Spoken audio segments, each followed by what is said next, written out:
Hey everybody, happy Friday. It's Friday, Edward. What do you say about that? Is it Friday already? Friday already. Friday. Yeah, Friday. Fried eggs. Fried eggs. Fried egg. Hump day. Fried egg Thirsty. sandwich. Fried egg sandwich. You know what today is? Today is how to trim cannabis plants. Really? This is a cannabis plant. Really? We're just going to trim it like this. Why would you do that? That's where the buds are because what coming. you're going to get is the plant is going to divide into two stems at each location that you do that, and it's going to make it more bushy. So what you get is more, there. That's a properly trimmed cannabis plant there. Now what would you charge for that? If you wanted to make a clone, this would be your clone. Yeah. So you just dip that in some little cloning butter. And Would it work? Fuck yeah. Cloning butter? Cloning butter. What is that? Poop? So you wipe it on your ass and then you get cloning. Yeah. So, and then eventually this turns into this. Get that? There? Well, what happened to all the leaves and stuff? What do you mean what happened to all the leaves? The leaves aren't good for nothing once you got the buds. All the leaves are brown. And the sky is gray. And the sky is gray. California dreamin'. Nice voice, Ed. Well, a little bit of crack there. Anyways, quite the hell of a show we have here today. Charting man Dan McDermott from thechartguys.com is going to be here in about 20 minutes. Yeah. Like talking to him. Yeah. Patrick Brockman, the executive chairman of Pasha Brands, is going to be here in a moment. We're going to talk about the 100+ growers, micro growers that they've signed up. They've got a really unique business model, and he's going to be here to talk about that. Let's see, who else is going to be here? I can't even remember. Somebody else is here. Oh yes, Michael Nashat from TerrAscend is going to be here. He's the CEO of TerrAscend, and we're going to talk about TerrAscend's global footprint and everything that they're doing. But first, Ed, let's take a look at the First, I look at the purse. First, you look at the purse. Let's take a look at the cannabis indexes, shall we? Okay. And I think we'll start with the large cap index, if that's okay with you. Are we going to have any surprises there today? No, I don't think so. I see weed was down again, another $1. Large cap index down 1.33%. Not bad. Not too bad. Afri, I see going by up a dime. Oh, no, NDI. Oh, okay. What the hell? All right. So, yes, there we are. Large cap is down 1.3% to 69.84. Woo. Small cap index is down 1.54% to 1063.01. The venture index has lost. Oh no, the venture index is up. Look at that. The anomaly in the crowd, 0.38% or 218 to 569.68. Have you noticed how the Midas Letter Canadian Venture Index closely emulates the TSX Venture Index in terms of nominal value and volume and everything? Isn't that remarkable? I think it's just fascinating. Well, that's remarkable that you noticed. I just can't believe it. That's you're a very observant guy. Well, I like to hide behind the bushes. Then the CSE index, of course, is down 2.43%. So generally a very negative day in the cannabis space. Coming up right now, without further ado, without even another moment's hesitation, we have the lovely and talented Laura McCallum with the day's news. Here's what's making cannabis headlines this Friday, September 20th, 2019. Halo Labs anticipates signing definitive documents with Bofelo Biosciences in Lesotho, Africa within the next 2 to 3 weeks. Bofelo Bioscience is the holder of one of a limited number of licenses issued in Lesotho for the production of medicinal cannabis products. Choom Holdings has completed a non-brokered private placement for gross proceeds of $1 million through the issuance of 2.5 million units. Each unit consists of 1 common share and 1/2 of 1 transferable warrant at an exercise price of 60 cents. The company intends to use the net proceeds from the private placement to advance the company's retail store built-out strategy and for the general G&A purposes. Inner Spirits Holdings announced the opening of the company's 30th retail cannabis store in Canada. The newest franchise store is located in Drayton Valley, Alberta. MediPharm Labs has received organic certification from ProCert Organic Systems.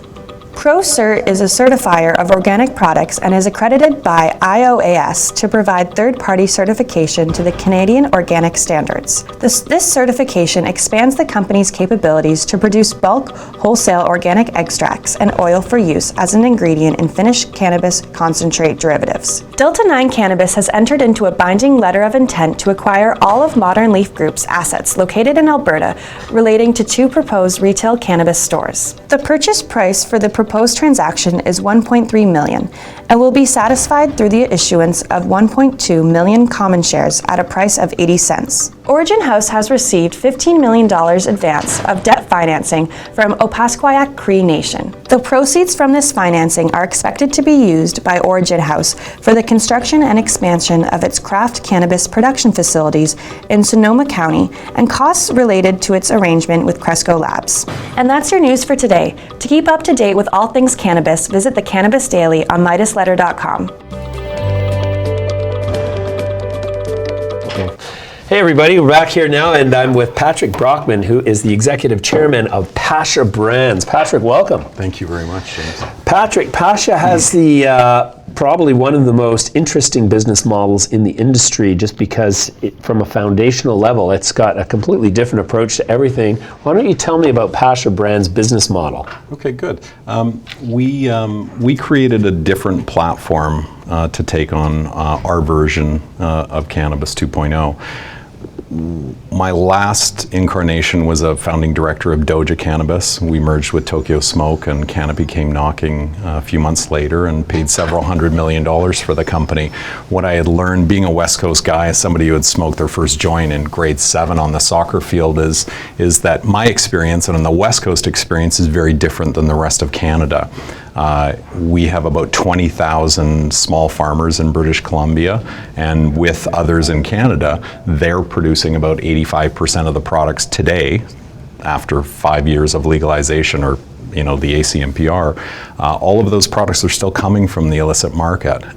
Some of the best strains, the techniques for growing, the market itself was created by the illicit community, the unregulated community. And I felt badly that so many great people were left behind with legalization. And when Health Canada, we were exiting on the canopy trade, we saw the new program created by Health Canada from microcultivation category. And so what it allows a small farmer to do is to take that operation that's gray now and transition into the regulated economy. It's 2,150 square feet. It will allow them to produce around 500 kilos per year.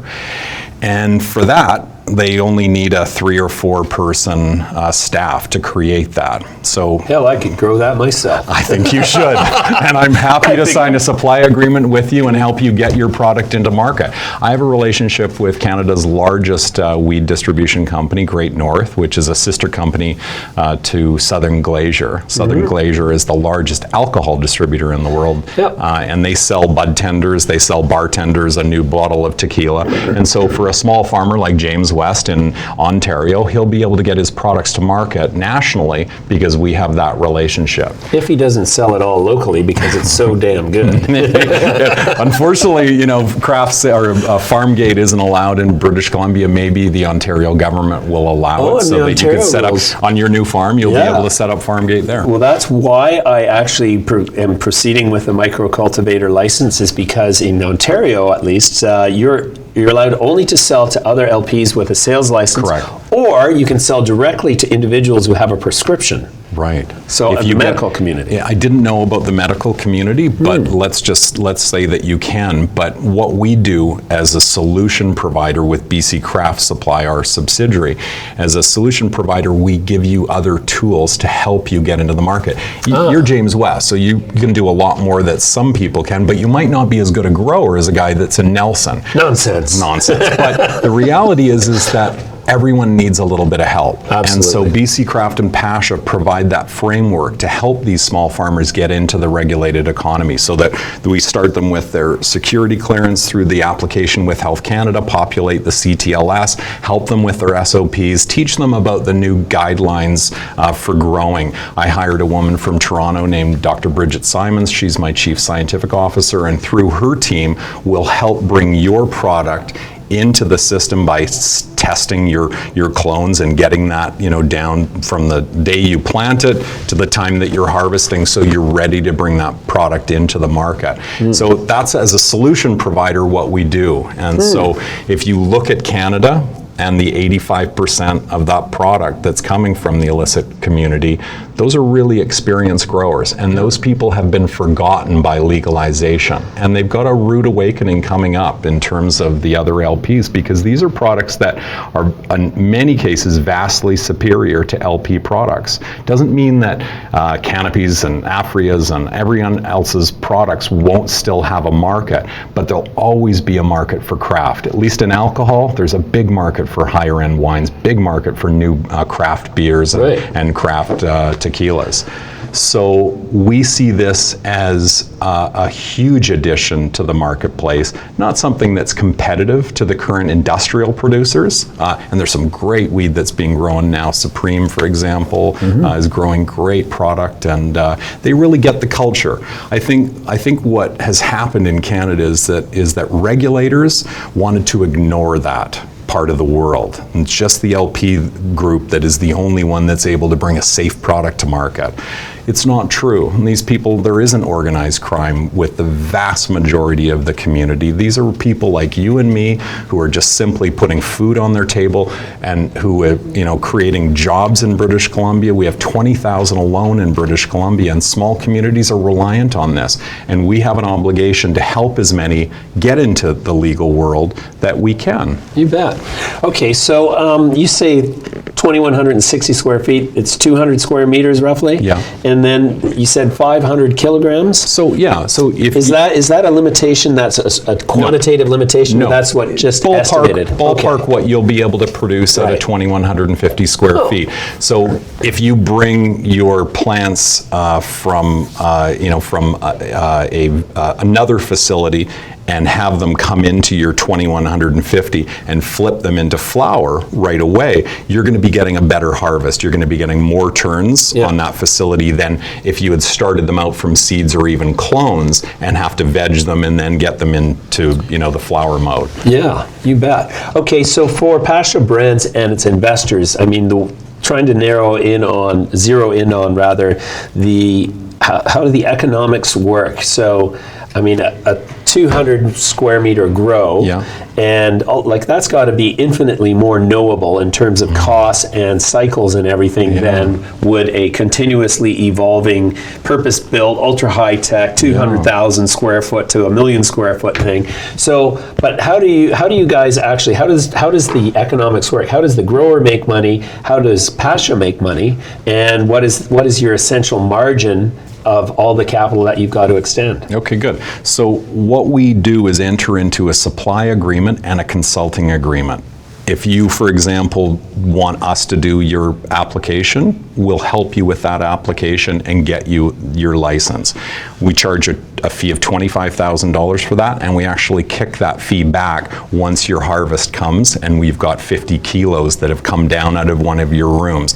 We're not in the licensing game, and we actually use well-known licensing groups to help us because we've got the volume now. We've got an internal licensing group, but what we want to do is get you to market. And so we enter into a supply agreement which stipulates that your annual harvest for a 4-year period comes into our supply chain based on a matrix and a pricing guide. So it's not subjective. It's not based on what we think it smells like or what that ash is going to look like when you burn it. It's based on the quantitative measures from terpenes and cannabinoids, the ash stack, the bag appeal. If it's a quad or a trip, that flower is really beautiful. So that's going to get a higher price. But if it doesn't chemically reflect something great, then it's not going to get the big money. So, Whistler, for example, is selling on, I think, the Ontario Cannabis store for about $23 a gram. Whistler is a craft LP like Broken Coast was. And so those products are getting higher prices, unfortunately,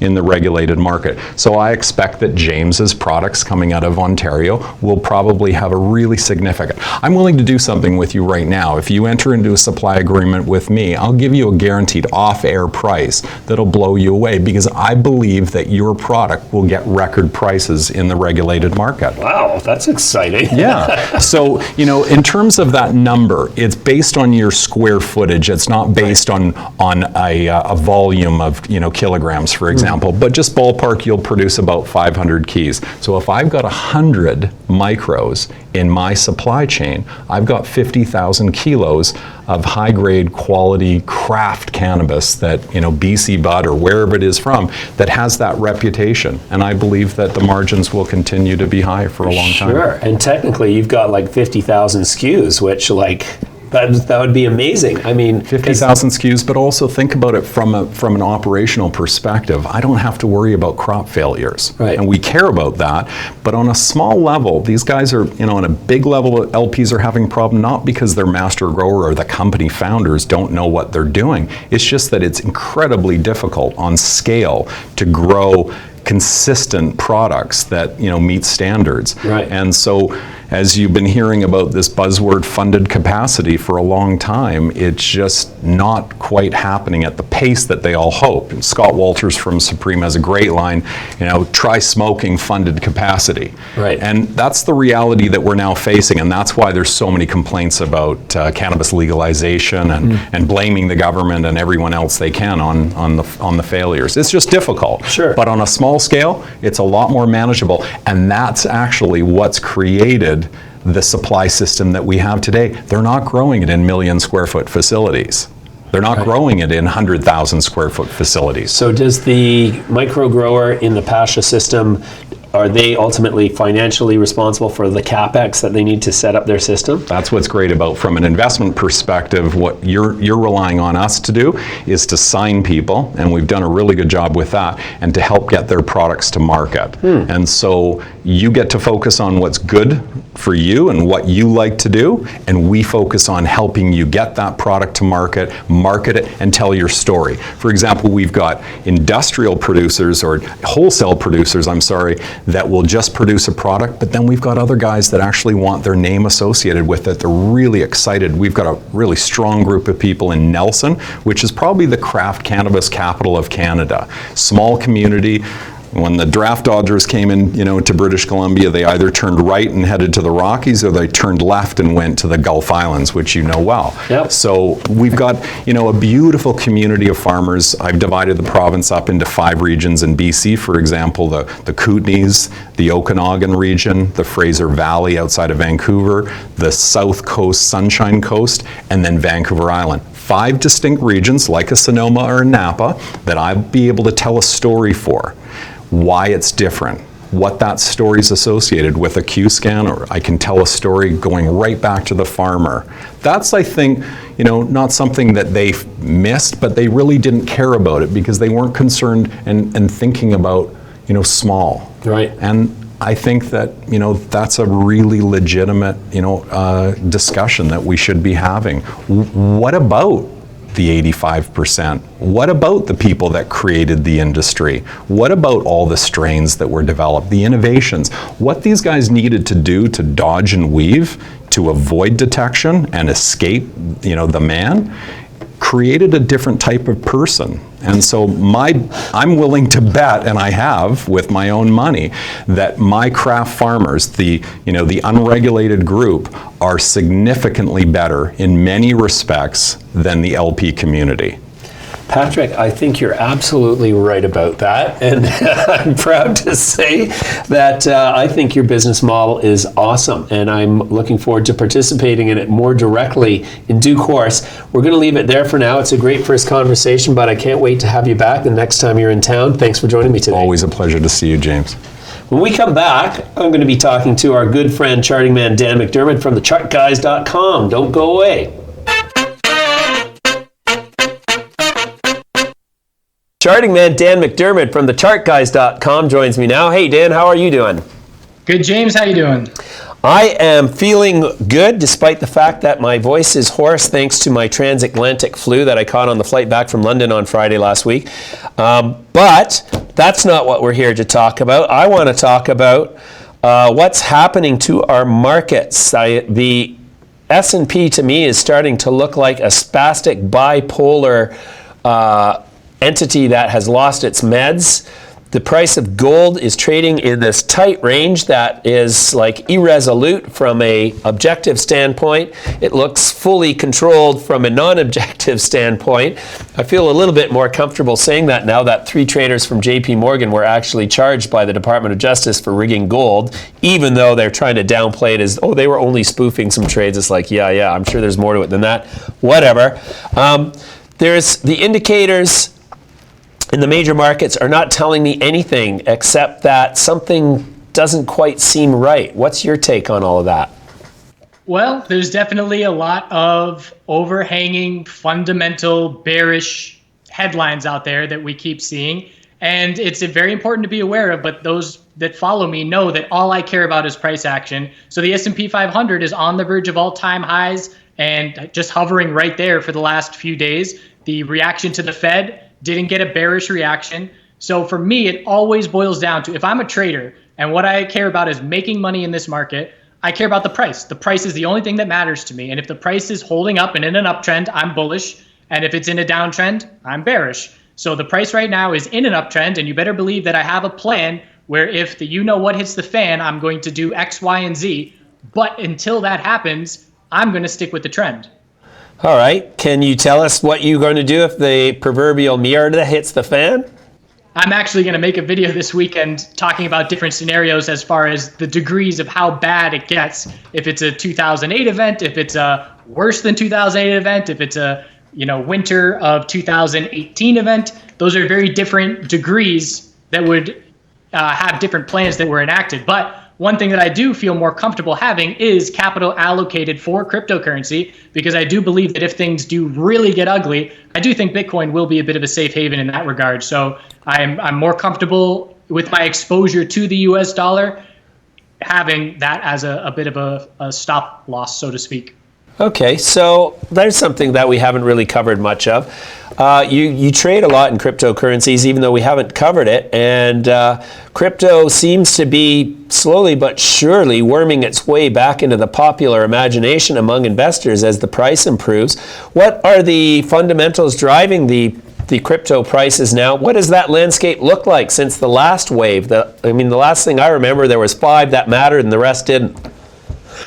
Yeah, there's definitely a certain number that have my attention, and the rest is just noise for me. It doesn't mean they're not going to go up and down in very significant ways, but just to stay focused, I like to keep my eye on maybe three main coins, which is Bitcoin, Ethereum, and Litecoin. I'm conveniently wearing my Ethereum sweatshirt, but it's something that is going to be, honestly, it's been emotional cycles that have dictated everything since the all-time high. We had the euphoria, we had the fear where we hit the bottom, then we saw a significant recovery where we made our way back to where we stand right now. And we're at a point where it wouldn't take too much significant price action or dollar volume to see the price get back up into the mid 10,000, 15,000 range. And then next thing you know, we're going to be talking about all-time highs again. And if we get all-time highs again, then the euphoria is going to kick back in again. So as far as fundamental things that have occurred, there's further development on the platforms. There's a lot of developers working on Ethereum. We have the halvening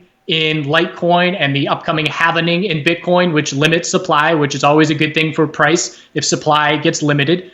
But aside from those things, I'm just watching the price and noting the relative strength that we've seen over the last 4 or 5 months, and knowing that a lot of people will get interested again if that price does shoot up. And I do believe that a catalyst to see that price shoot up could be if we do see some bigger fears in the geopolitical or geoeconomical landscape.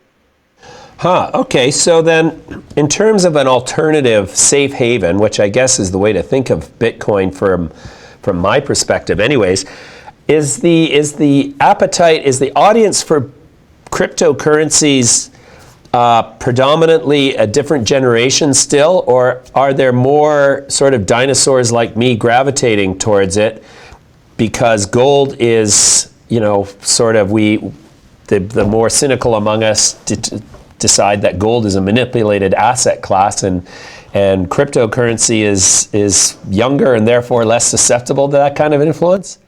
Well, I won't go that far. To me, I just accept a broad stroke that if there is significant money involved, it's manipulated, whatever it is. So the market's manipulated to me, gold's manipulated, crypto's manipulated, it's all manipulated. All I'm trying to do is follow the whales and pick up my little scraps and my little pieces of the pie. So I certainly will not go as far to say that crypto is not manipulated, because I think it can be fairly easily manipulated without a significant amount of capital to move things around. But it is definitely generational, with the younger generation more on board and technologically savvy. And I understand that. I mean, even me reading about the fundamentals, so much of it is over my head. And if it's over my head, it's going to be over a lot of people's heads. So I think that the driving force to get it adopted as a safe haven would be necessity. And it would be the dollar dumping, and it would be the market dumping, and everybody saying, okay, where do we go? And if Bitcoin's hitting all-time highs when that's happening, that's going to sell itself, so to speak, as far as getting people interested in it. Right. Okay. And so, I mean, what is the motivation for buying Bitcoin for people who aren't traders right now? I mean, so it's the millennials gold, we call it. Because all the arguments for crypto, to own crypto, are the same as you would use for owning gold, except in the case of gold, they're actually true, whereas in crypto, they're wishful thinking. At least that's my argument, and I'm sure I'm going to get lots of flack for that. But why do people buy Bitcoin then? Is it just to speculate, or is it like more of a heartfelt, dyed-in-the-wool essential belief that the US dollar is less trustworthy and gold is less trustworthy than crypto? Well, it has a cult following to a certain degree, just like Tesla or any of these, major stocks. But the reason behind the cult following for Bitcoin is just people looking at the government and the financial system and calling BS and saying, I'm not going to buy into this system. My dad, as an example, and the baby boomer generation have been told, and it has worked, put your money in the market, any money that you have, and in the future, it's just going to consistently go up. And that has been the case. But we saw 2008 happen. We know that there were a ton of shenanigans. We know that not much was fixed. And we know that there is the potential for something along those lines to happen again. And that, of course, is what birthed Bitcoin. So there are people that are using it as a diversification tool, whether it's, 2% of their total assets are being allocated to cryptocurrency as a way for diversification. But honestly, it's a lot of people that just believe in monetary freedom, and they certainly do not see that in the way that the monetary system is currently being governed. You bet. All right, Dan, let's talk a bit about cannabis now, because that's what most of my audience wants to hear about. We saw a sell-off in canopy growth. The market generally is characterized by weakness and a downward trend. Is that consistent with what you're doing in the cannabis space? Absolutely. I mean, we had a scenario where Canopy was holding on fairly well comparative to peers. Peers were weak all this week. Canopy held on well until yesterday, and then very quickly, we're now down, 11-12% from its recent high. So it's almost like Canopy caught up with everybody else all at once. We still have ACB, which has not found a bottom from its bearish earning reaction, and that is continuing to drop down, and it keeps getting downgrades, and that's not helping, of course. And even in the USMJ space, we're seeing a lot of names give back some of the decent moves that we saw. We saw 20-30% bounces, but we're fading back down towards those lows where those bounces came from. So it is lacking catalyst, and that's what Bruce said. You were talking to him yesterday. And a lack of catalyst, and that's definitely it to a large degree. I think if we can see some banking movement, if we can see the SAFE Act get a vote in Congress, get some headlines, have a chance in the Senate, I think that will be a short-term catalyst. But honestly, I don't have very high hopes for Canadian MJ that we're going to see some kind of fall run unless we have a U.S. sparked run, and the names in Canada that have some U.S. exposure would benefit from that as well. Okay. All right. So, what's your outlook generally on what do you expect to be happening in the week ahead? Well, we need to see some oversold bounces. I traded CGC a little bit this morning just for small gains as a bull, just looking for that oversold bounce to get going. It's a very weak bounce at this point. But other than that, it's just patiently waiting. Bears are making a lot of money, so if you're comfortable shorting or if you're buying puts, certainly a lot of downside action to profit from. But other than that, we're just going to be, honestly, for me, it's safe act or bust as far as the rest of 2019 goes. All right, Dan. Let's take a look at some of your charts now. So we'll start it off with the S&P 500, and we certainly have a double top at the all-time high right now, so bears at least have something to be talking about. So 3028 is that all-time high. We've gotten up to 3021, 3022, haven't broken that level.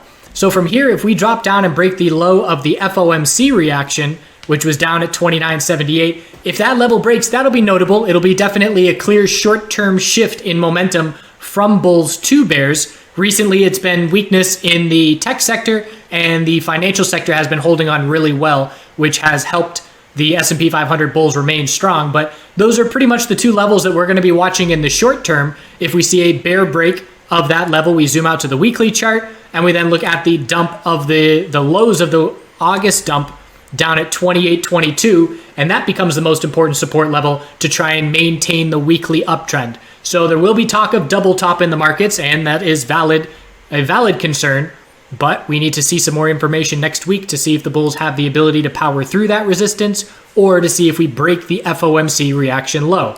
Looking at Bitcoin, the weekly time frame is getting very interesting, and I'm very confident saying that cryptocurrencies and Bitcoin in general will see a volatility spike to start October.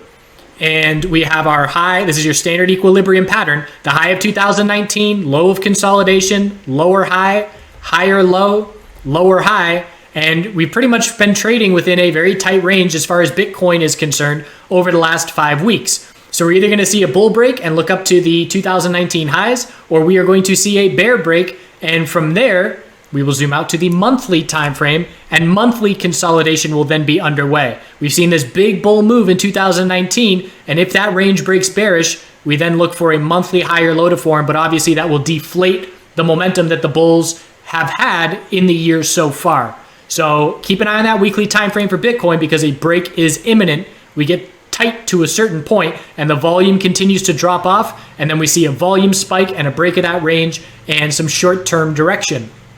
As far as the MJ space goes, what I'm watching for ACB, since the reaction to earnings, which has obviously been bearish, is very similar to CGC. CGC had the bearish earnings reaction, then we saw downgrade after downgrade and bearish articles putting continued pressure on it until we finally hit a bottom. And then we reached a inflection point where the selling pressure had subsided. Everybody that was going to short had already been short. Everybody that was going to sell had already sold. And then we saw a 25% plus bounce. So keeping an eye on ACB for the same thing. What was the signal in CGC? We hit our low, we had a weak bounce attempt, we held the low, and then we saw continuation. So it was a little bit of a hold of support and a move to the upside that indicated the bottom, and right now ACB is still hitting lower lows every day, so there's no sign of that happening in the short term, but it is something that we are keeping an eye on, because when that bottom is hit on ACB, it should be a very easy 5 to 10% bounce just to look for a daily lower high. But again, it's that tilting of the scales where everybody that's going to sell has already sold, and we then see some buying pressure take over. All right, Dan, thanks again for joining me. As usual, it's been a real education. And how do people join your educational program again? Chartguys.com, and check it out. And we got plenty of free content to see if you're interested in joining the chat room, and we look forward to hearing from you. You bet. Thanks, Dan. We'll see you soon. Thanks again. Follow us on Twitter, Instagram, LinkedIn, and Facebook. Make sure you never miss a show by subscribing to our YouTube channel and clicking on the little notifications bell. If you're interested in getting monthly actionable investment ideas in the cannabis space to your inbox, subscribe to the newsletter at MidasLetter.com. Hey everybody, welcome back. How do you like my little earpiece? You look like Julius Caesar there. Oh, Caesar, say bah. Caesar says nah. No, just kidding. Yeah, so Dan's credible I heard his analyst. comments on the S&P, and you know, I keep going back to the fact that we've been trying to get through that high, and we can't. No. Now, until that, you know, maybe it will, maybe it will, maybe it won't. Yeah, and so what did you think of the What are you doing over Pasha there? Brands? I was going to twist up a reefer, but I don't have a paper. Yeah, I've got one. Yeah, but I'm not smoking weed anymore. So here, you have it. I don't. There you go. You need to get high. Oh, look at these things. They're just. Yeah. So in case you're wondering what the hell Ed and I are talking about, here's my charts, and what we're doing is we're tracking gold. So in an instant gratification sense, yes. Basically, we're playing the triple leveraged ETFs in the gold space as a way to, squander lots of money quickly. Sort of relieve the boredom. Yeah. And we thought, our audience will appreciate us showing them how to make a lot of money quickly. But so far, all we can show you, a lot of money quickly. So far, all we can show you is how to lose a lot of money very quickly. So I'd like to quickly dive in. So I bought the Dust. The Dust is the XXX Bear from Direxion. So basically, so you're not bearish on gold. The Gold Miners Index, it does 300% opposite what the Gold Miners Index does. So if we look at this chart down here, this is the Gold Miners Index. I bought it down here and I wrote it up, and then the Gold Miners Index tanked, which started Dust going the other way. But I sold it at the bottom here, and so I locked in my loss of about $3,000 on a $35,000 trade. So that's how you can lose a lot of money playing the triple leveraged ETNs and ETFs. What's happened since you've done that trade? Since I've traded, it's back up to 703. My entry level price was 721, if you recall, on the Dust. Okay. And it had gone up to it did touch 730, but I thought I was going to try to ride it for 50 cents. And yeah, I know. Laugh it up. You sound like a guy that hangs around bingo ballers trying to buy it for 50 cents. You having a good time over there? Well, I do. That's hilarious, isn't it? I do all the stupid same things over and over again. That's why. Yeah. Well, good. Look at your nugget now. Are you still holding that? Yeah. So I bought the Dust, which is the XXX to the downside. Ed bought the Nugget, which is the XXX to the upside. I bought them yesterday. Yeah. So basically, Ed's holding his penis in his hand now, and I'm holding my penis in my hand. And basically, dear audience, we have nothing useful to report. We're finding out that our sphincter muscles are working. That's right. And we're a little bit shorter on capital today than we were a few hours ago. Ooh, why am I cringing? But anyways, what did you think of the Pasha Brands model? You know, is it tried and tested? No, nobody's done it before. Really? Yeah, it's novel. Brand new. Well, he's basically taking anybody who is a illegal grower who wants to become a legal grower, and they help them get their license for a micro grow license, which gives you the right to grow up to 200 square meters of canopy, which is 2,100 square feet. Like a micro brewery, only a micro grower. Right. And but still licensed. That'll basically. Are you not licensed? You need a license to be a micro. Yes, it's a category of license from Health Canada. A category of license. So you get a license, and then you're licensed. Is this making any sense to you over there? Yeah. So now, how many micro growers would there be? 3 right now. That's it. Right now, that's it. So, but he's just signed up 100 people, 100 different people. Each of them can grow 500 kilograms and 200 square meters. That's going to be 50,000 kilograms a year that they don't have any of the risk of growing. Nor do they get the whole price tag, mind you, but they're basically the intermediary that gets to sell the weed. But they've got 50,000 different growers, so can you imagine, nobody's going to have the variety that these guys are going to have. And if some of the old growers come out of the woodwork who were the first growers of cannabis in Canada, this is where all of the legal tech, as Patrick said, is coming from, is from the old underground days. So, I think. So, do you think that the mainstream industry is in jeopardy with this kind of? That's where the good pot's going to come from, right? From a micro grower. Well, I think the mainstream industry is in jeopardy. Period. Right. Just because I find the whole execution a little bit flawed. Thinking that you're going to eliminate the black market is flawed thinking. Thinking that you're going to allocate the right to grow to a select group of corporates is flawed thinking. That's not how it's going to work, and that's not how it's working in any legal jurisdiction.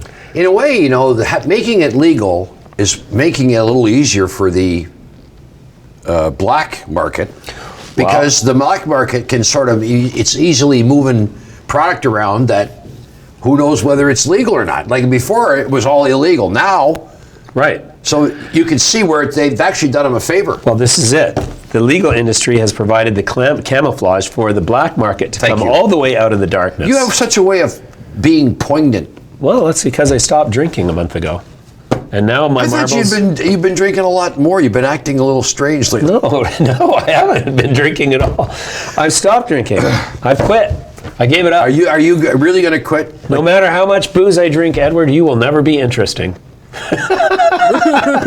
Well, you know what? I'll tell you, I did it for 56 days. And no matter how much booze I drink, I will always be an asshole. For 56 days. I'll tell you, at the end, I could. How many days? To myself. I went 56 days. 56 days. There's your first target. That's right my there. first landmine.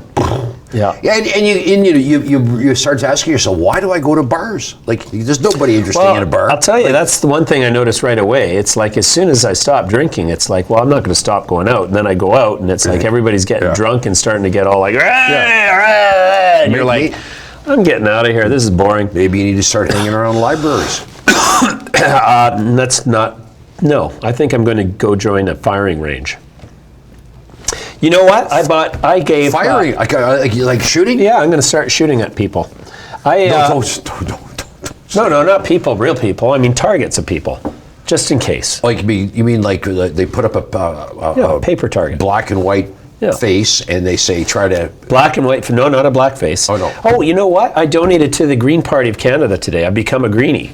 You know what? How can you not be a greenie in this industry? That's what I want to know. Who's not voting green out there? Give your fucking head a shake, man. It's good to be green. I mean, look at Pierre, what's his name? John Trudeau, I just about call him. Pierre Trudeau trying to subordinate the rule of law in Canada through private corporate interests like SNC-Lavalin while trying to pressure the Justice Minister into bending over for him. So he's out. He's a criminal. You got Andrew Scheer, who, like, I still don't know what this guy represents. Does he represent anything? He's a pretty straight guy. They apparently, I know some people like straight. Well, like he likes Canadian. He likes watching Canadian football, right? Like, how's that straight? Well. Trudeau likes to go dancing in India, for instance, What's right? What's wrong with that? Well, that's a little more... What are you saying, Ed? You got a problem with that? No, I'm just saying that one guy's probably a little more conservative. I decided it's time to vote green. Another guy's a little more liberal. There's no shortage of the conservative right-wing types who will say, yeah, we need a pipeline, we need to sell everything today, but here's the thing that they don't really think about too much, I don't think, at least the ones I know. It's like without a robust and healthy ecosystem ecologically, there is no capitalism to be had. So if you pump all the oil and burn it all up and cause a extinction event, then what the hell are you doing? Are you thinking of your future children? Are you thinking of your family at all? Like, are you just thinking of the immediate self-gratification of making as much as you can now? Fuck you, I say, and bring on the Green Party. Let's hope for a, let's start addressing climate change. It is real. Well, I think, they say if the oceans get too acidic, and a lot of what we're talking about gets into the acidity of the oceans, that will precipitate the sixth mass extinction, which, these things only seem to knock out 95% of life, and then they let the rest, whatever survives, can then, carry on. Carry on my way. The thing is, we only know about the last few hundred years, really. Well, we don't really know anything. But it's been they say the Earth is 4.5 billion years old. Anyways, I've become a greenie. How about that? Oh, I like it. Do you like that? Anyways, Michael Nashat was here. He's the CEO of TerrAscend. It trades on the TSCSE under the symbol TER, and here is that conversation. We're joined now by Michael Nashat, CEO of TerrAscend Corp, trading on the CSE under the symbol TER. Michael, welcome. Thank you, James. Thank you for having me. Yeah, sure. Michael, why don't we start with an overview? What exactly is TerrAscend's business? Well, TerrAscend is a global cannabinoid company. We're the first North American operator. We have substantial businesses in Canada where we operate in our facility from Mississauga, servicing both the adult use and the medical markets. We're also in GMP certified by the German authorities, so we have the capability and the ability and have already sold products to the German markets where we exported our first shipment and looking to do additional shipments as well as exploring additional international opportunities. In the US, we're also operating where we have 4 businesses now with THC touching entities in the states of California, Nevada, Pennsylvania, and New Jersey. New Jersey and Pennsylvania are facilities that are on the East Coast and attached to each other, and we're leveraging each of the strengths that we have over there to build the businesses. And the California and Nevada businesses through the Apothecarium and Ryan Hudson and his team working to establish the West Coast presence over there. In addition, we also have a hemp-based cannabinoid business that we distribute hemp-based cannabinoids to a number of national retailers, independent stores, pharmacies, natural health food stores. We do that through Arise Bioscience through 2 brands, Funky Farms and Original Hemp. Oh, wow. You've got a lot going on. We definitely do. Okay, so tell me about your financial picture. What does that look like? So we've been growing very, very quickly, and we've made a number of acquisitions. We forecasted that we have 140 million in guidance this year in revenue. This is driven by many of the acquisitions that we're making, and we're going towards that. And it's been an exciting times, and the company's been growing very, very fast. Sure, that makes you one of the largest revenue producers in the industry. We will be, yes. Wow, that's fantastic. Okay, so how is the business divided in terms of revenue significance? Which is the most important markets in order of towards which is the less significant? Well, I think the most important and most profitable market will be in the US, and especially on the THC space that's growing. Our businesses in California are very strong. When we bought the Apothecarium, $45 million of revenue that we have. It's across 4 dispensaries and cultivation and a processing facility. We're excited about additional markets that are coming online in the East Coast. I believe New Jersey will be a great market to be in. We were granted a license from the New Jersey Department of Health that we're building out and hope to have operational by Q4 this year. This is mainly a medical market, but there is a lack of products for patients. More products are needed, more product formats are needed. Sure. And we're looking to use New Jersey as a platform for the products that we are bringing along from Pennsylvania, from California, and the ones that we're developing in Canada. The Pennsylvania market will also continue to grow. The current facility is 67,000 square feet. We're adding almost over 100,000 square feet of cultivation and processing over there. Again, it's a medical market. Anxiety was just added as one of the conditions approved for treatment in New Jersey. That's a big medical conditions and a big opportunity to help patients with anxiety. It has about 22% prevalence rate in patients over there. And we're expecting that recreational market will come to New Jersey and Pennsylvania over the next couple of years. Wow. Okay, so you've got so much revenue coming in, and you've got such a global presence already. The one thing that really has not been able to deliver in terms of investor expectations is profitability. And how does that sort of picture look for TerrAscend? So profitability is very, very important. We've kind of stayed under the radar for many years, and the companies that we are purchasing in the US are all profitable. We've made sure that any acquisition that we make have profitability built into it to help us build an accretive business for the shareholders.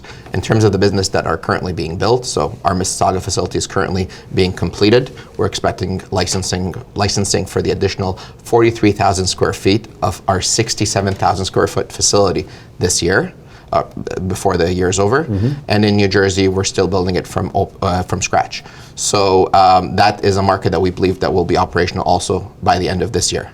So profitability is very, very important, and it's the fundamentals in everything that we do. We do want to be a sustainable business. We will be looking to do more acquisitions, of course, but any acquisition that we do is going to be profitable businesses that we are able to capture. Okay, and so how does the advent of Cannabis 2.0 in Canada affect TerrAscend? It's great. So we have a very advanced pipeline and stage. Our facility, even though it's 67,000 square feet, is primarily dedicated to processing. And we will be looking to launch new product formats, including the edible formats that is going to be allowed. So we have teas coming. We have chocolates coming, we have cookies, we have macarons coming in Canada. We also have our own vape technology that we've developed and bringing to Canada. We have the Valhalla gummy that we make in California that we'll be bringing to the Canadian market by next year. And the Alera line that has formulations, including topicals, including its own vape formulations that are made from different technologies. We're looking to bring those in the Canadian markets as well. So we have a very robust pipelines of US brands and US formulations that we own that we look forward to bring forward in Canada. And we're looking forward to take our Canadian brands that we've built here and our Canadian formulations to bring to the markets into the US that are allowed to be sold. Pennsylvania has no edible program yet. All the other states do. Wow, you've got it going on. What does the next 24 months look like in terms of global expansion for you? 24 months, I think, is a long time to look at, especially in this industry. I think our plan over there is to establish those launch platforms in these states. So we have states like California and Nevada, New Jersey, and Pennsylvania now, where we have established a nice platform to launch new products and launch new formulations and cross-pollinate the brands and the formulations that we've acquired or have developed in those markets. So we'll be looking forward to add more platforms to launch in additional US states, expand our international presence, not by acquisition, but by partnership with local companies in those markets. Because in Germany, for example, we know cannabinoids are distributed through pharmacies. So we've worked with Ayuvo Healthcare Pharmaceuticals to be able to get our products through their distribution channels to be distributed through pharmacies. And we have a multiple of international markets that we're working with right now to be able to get our products to be distributed through their markets without us putting the CapEx dollars in those markets and focus on developing our home base in North America. Right. Okay, well that's interesting. So you're really focusing on the US though? The US and Canada are the primary focus for us to develop a platform for our business. Okay, and so do you see yourself being categorized as a US MSO at some point besides also being Canadian and European? So we see ourselves as a North American operator, which is the only company in its class right now. A multi-continent operator. The first we have reached definitely in multi-continent. We have a global reach, but focusing our operation expertise and excellence in the Canadian and the US market, which we believe are going to be the most important markets right now. So which of the segments of the cannabis, various cannabis markets, would you say is going to be the most attractive from a margin perspective? I think that complex formulations or brands are going to be the most profitable. Whether that is a tea formulation, whether it's a complex edible or a complex nanotechnology that can actually work in the cannabinoid place, that's where the margins will be. I do believe that eventually commoditization will come, but as in every other industry, there's commoditizable parts and there's non-commoditizable parts. Like coffee, for example, would be a good example of brands that they're still maintain a premium presence and things that can be done very, very cheaply. It's important to create standardized product, create quality products, and to make sure that you have brands that make sense and for the customers and consumers, and they will be the ultimate chooser of what succeeds or not. I do think that sometimes we tend to tell customers this is what they want, and we're learning a lot through our Apothecarium platform in California, where we have dispensaries in the San Francisco Bay Area. And because a lot of brands are bordered in California, we have a lot of insight of what brands work, what formulations work, what customers want, and that will help educate what brands we bring to the markets in all the markets that we're in. There's been a real explosion of outdoor grown hemp and cannabis in Canada, and next year is probably going to be twice as much. Obviously has a cheaper cost input cost rather, and so how do you see that affecting your operation? Are you planning to get into sourcing more from outdoor, or is it just a feedstock for you and you don't care where it comes from? So we're looking at quality cannabis products. Garbage in is garbage out. So anything you put in your products has to be quality products. The issue that we have with outdoor cultivation right now is the quality measures are not in place yet to get a good crop out.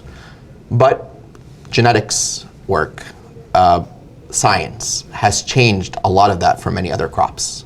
The tomatoes that we have today, the other outdoor crops that we have today, are not like the crops we had 10, 15 years ago. And that work has started already. And over time, you will see that the quality of outdoor will start to improve and rival and match what we see in some indoor and some greenhouse facilities. It will take some time to get there, but I do believe that eventually we'll get there. Will Canada be the largest outdoor producer of cannabis? Probably not because of the climate, but we will see, I believe, more quality outdoor products coming in. We have made it a choice not to invest in large cultivation facility. We believe that other people can do that a lot better than we are. We believe it's a very hard business. It's a very tough business, but we'd rather focus on creating a higher value in the supply chain, looking at creating brands, products, and formulations, and working with cultivation partners to bring quality products into our supply chain and help transform that product to the end customer. Sounds great. All right, Michael, we'll leave it there for now. That's a great introductory conversation. I'll be happy to have you back because I'm really intrigued by how quickly you've sort of grown into a global presence. Thanks for joining me today. Thank you for having me. I really appreciate it. Follow us on Twitter, Instagram, LinkedIn, and Facebook. Make sure you never miss a show by subscribing to our YouTube channel and clicking on the little notifications bell. If you're interested in getting monthly actionable investment ideas in the cannabis space to your inbox, subscribe to the newsletter at MidasLetter.com. Hey, and welcome back, everybody. I just wanted to say a big hello to some of our usual friends out there in the chat room. There's Jason Garza. How are you doing, Jason? Reefer Al Joint. Al Chenard. Whoa, I haven't seen you here in a while. Faye Smith, of course. Hello, Faye. How are you doing? JG, Faye Smith. Nika Domi. Hi, Nika. Haven't seen you in a while. You haven't come around lately. We need you back. Come back. Oh, you have a package here. Somebody sent you something. That I already opened, yeah, accidentally. Because who sends a package that's not for me? Damn it. Yeah. Anyways, I thought you were getting a present, maybe from Colombia or something. Right. Reefer Al Joint says, James, with the vote on HR 1595 next week, can you imagine its passage, and will it be the catalyst for profitability in the sector we've all been waiting for? HR 1595. Is that human resources? I suspect it's not. HR 1555. Let's go look at that. 50. What was it? See, I can't even remember. I think we need to just sort of see how the week ended here. But gold had a surprising run here today. Not as surprising as I'm long. What, gold. you're surprised? No, I'm not surprised. I'm surprised it took so long for it to happen. Why? Why? Why am I surprised? Yeah. Okay, so let's go see how the indexes are finishing off the week. Apparently, Hexo got an upgrade or something. Let's see, that looks interesting. Really? Yeah. But let's see here. Looks like the S&P is going to close down below 3,000. Okay. Okay. Now, what does that mean? That's what I'm wondering. Whoa, Hexo Corp up 11.5%, 60 cents higher, based on the fact, I guess, that somebody's saying they got an upgrade from an analyst. Oh, yeah. Oh, yeah. Yeah.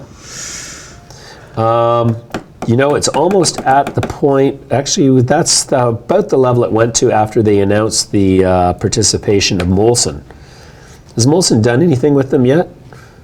Yeah. Yeah, you know who's looking a bit silly, perhaps, is the huge investment Altria made into that vape thing, the Juul thing. Yeah, they bought 35%. They paid, I think, billions for this, right? Yeah. Well, and the Kronos. Well, you know what, though? How can you feel sorry for a company? Feel sorry? That's made money selling cigarettes all their whole, like, duh. Maybe what goes around comes around, huh? Yeah. The circle of life. No, I'm not sure there's a lot of tears being shed for the shareholders of Altria. You know, all the money can do is either come to you or leave you. That's it. You ever notice that? Like, nobody takes it and burns it. Some people do. Well, I guess people are showing off. They're lighting their cigars. Well, and some people like to, fill up a bathtub and roll around in it. But it either comes to you or leaves you. Either it comes to you or it leaves you. Revenue, expense. Whoa, whoa, whoa, whoa, whoa. Those sound like the intentional outcomes. No, but what else can it do? Money just moves. In other words, money just moves. You find $20 on the ground. And it moves. Yes, I pick it up. You picked it up, you puts it in your pocket. You takes it to the bar and you drink it. And then out the door it goes. Then they have the money. Whoa. What are they going to do with it? Something else. I don't know, Ed. Anyways, I'm going to go and be on the Todd Shapiro show tonight. I wish you would. Sirius X. Are you going to Sirius XM. Are you going to be drinking? I don't drink anymore. Gave it up. But do you drink any less? Anyways, that was a hell of a week. Lots of action. Aren't you glad it's over? It's going to be summertime here in Toronto. I don't know where you guys are, but it's going to be summertime here in Toronto. It's not over. It's only over once, and when that one time comes, it's over. And on that note, if you haven't subscribed, please do, but we will see you next week. Okay.